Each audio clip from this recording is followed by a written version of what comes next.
बिस्मिल्लाहिर्रहमानिर्रहीम। नाज़रीन, programme current affair के साथ आपका मेज़बान सैयद आसिफ अली हमदानी हाज़िर खिदमत है। नाज़रीन, इस मुल्क का ये अलमिया है कि आए रोज़ ऐसे ऐसे स्कैंडल्स आ रहे हैं कि जिस पे बंदा यकीन भी नहीं कर सकता कि इस मुल्क और इस अवाम के साथ क्या क्या कैसे कैसे ड्रामे, कितने बड़े बड़े अरबों नहीं खरबों रुपए के फ्रॉड हो रहे हैं। रावलपिंडी डेवलपमेंट अथॉरिटी जो कि करप्शन का गढ़ है, जैसे CDA इस्लामाबाद में कैपिटल डेवलपमेंट अथॉरिटी वो भी करप्शन का गढ़ है। ये वो सोने की चिड़िया है जो जिसके अंदर ऑफिसर्स खरबपति बन चुके हैं। रावलपिंडी डेवलपमेंट अथॉरिटी की एक अनोखी कहानी आज आपसे डिस्कस करते हैं कि गुज़श्ता 15-16 सालों से RDA के एहलकार जो जिनका काम है डेवलपमेंट अथॉरिटी के तौर पे चेक करना कि कौन कौन से एरियाज़ के अंदर जो हाउसिंग सोसाइटीज़ बन रही हैं क्या वो कानूनी तकाज़े पूरे कर रही हैं या नहीं। इस करप्शन के हाथी ने क्या किया, जो लोग वहाँ पे गैर कानूनी तरीके से जिन लोगों ने सोसाइटीज़ बनाई उनको इन्होंने पहले इजाज़त दी कि आप बनाएं, एक LOP यानी कि उनको एक रजिस्ट्रेशन नंबर दिया, हालांकि वो NOC नहीं था बल्कि LOP था, लेआउट प्लान, उसकी इजाज़त दी गई। जो किसी मुल्क में भी ऐसे नहीं किया जाता कि जब कोई अगर आप कोई प्रोजेक्ट हाउसिंग करते हैं तो उसकी बाकायदा हाउसिंग अथॉरिटी जो है वो NOC जब तक ना दे तो कोई अलाउ नहीं होता कि कोई दफ्तर खोला जाए, कोई फाइल्स बेची जाएं, कोई प्लाट ख़रीदो फरोख्त हो, कोई ट्रांसफ़र हो, ये कहीं पे भी नहीं होता। लेकिन यहाँ इस मुल्क के अंदर ये अनोखा काम हो रहा है। पहले जितने director encroachment, director enforcement, director land RDA के, इन्होंने धड़ाधड़ हाउसिंग सोसाइटियों को LOP दिए। वो सोसाइटियाँ जो धमियाल कैंप से शुरू हुई और ये अब घूमते घूमते आपके ये पूरे सराउंडिंग रावलपिंडी डिवीज़न तक फैल चुकी हैं, जिसमें रावलपिंडी, अटक, चकवाल, जेलम, उसके बाद रवात, इस्लामाबाद का सारा एरिया, मरी तक ये एक जाल बिछ चुका है और खरबों रुपए गरीब आवाम के इसमें झोंके जा चुके हैं जो उनकी ज़िंदगी की जमा पूंजी थी। अब इन दिनों में तीन बड़ी सोसाइटीज़ हैं, एक ब्लू वर्ल्ड और एक अब्दुल्ला सिटी और एक कैपिटल स्मार्ट सिटी।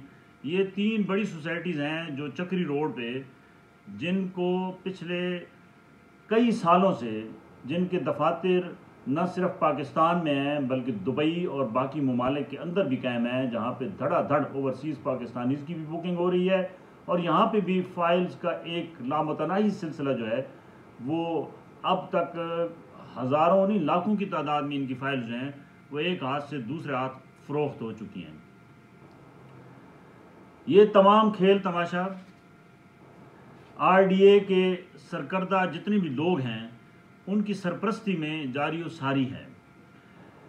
जब थोड़ा सा कोई RDA का चेयरमैन नया आता है तो वो जैसे थाने के अंदर एक SHO नया आता है तो वो अपना रेट बढ़ाने के लिए मुख्तलिफ जगहों पे छापे मार के वो जो माफियाज वहाँ काम कर रहे होते हैं उस थाने के हदूद में, उनको ये पैगाम देता है कि अब पुराने रेट पे ये काम नहीं होगा।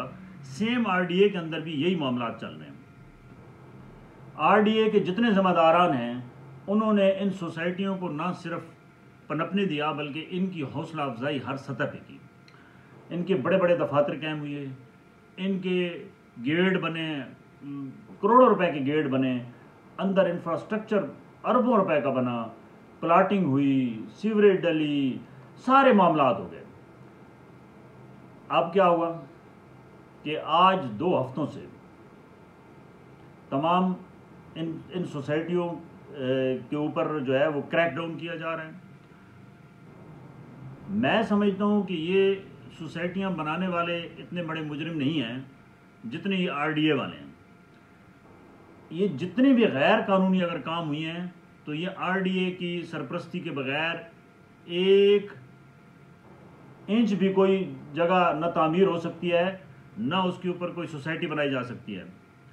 तो मैं समझता हूँ कि जो कुव्वतें अब ये ऑपरेशन करा रही हैं, ये गरीब का नुकसान कर रही हैं। ये इन माफियाज, जो ये माफियाज कल तक वहाँ से भत्ता लेते थे, आज वो बिल्डोज़र लेकर वहाँ वो उन तमाम चीज़ों को डिमोलिश कर रहे हैं।